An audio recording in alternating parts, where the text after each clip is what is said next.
لبابة لعلج، التشكيل كتابة والكتابة تشكيل.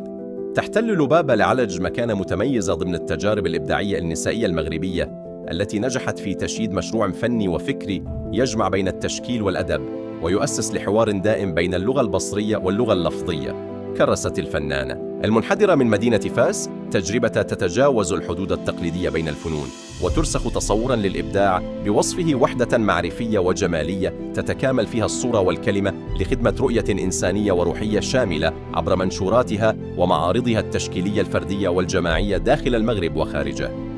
وقد توج هذا المسار الإبداعي سنة 2019 بمنحها الدكتوراه الفخرية وتكريمها من طرف منتدى الفنون التشكيلية الدولي بمدينة إيموزار، وكذا الاحتفاء بها من قبل جمعية الصويرة موكادور والمعهد العالي للصحافة والإعلام والمعهد العالي للفن والإعلام ومنتدى المرأة المبدعة ومؤسسة ماروك سوار بالدار البيضاء ومؤسسة محمد السادس للنهوض بالأعمال الاجتماعية للتربية والتكوين والمعهد الوطني للفنون الجميلة بتطوان ودار الشريفة بمراكش والمكتبة الوطنية للمملكة المغربية ومهرجان مقامات لجمعية أبي رقراق بسلا ومؤسسة الحسن الثاني للمغاربة المقيمين بالخارج بالرباط، وذلك تقديراً لإسهاماتها في خدمة الفن والثقافة وإغناء المشهد التشكيلي والأدبي المغربي والدولي. كما تنتمي إلى عدد من الهيئات الثقافية، فهي عضو برابطات كاتبات المغرب وعضو المكتب الدائم لرابطة كاتبات إفريقيا، الأمر الذي يعكس حضورها الفاعل في الحركة الثقافية النسائية على المستويين الوطني والإفريقي.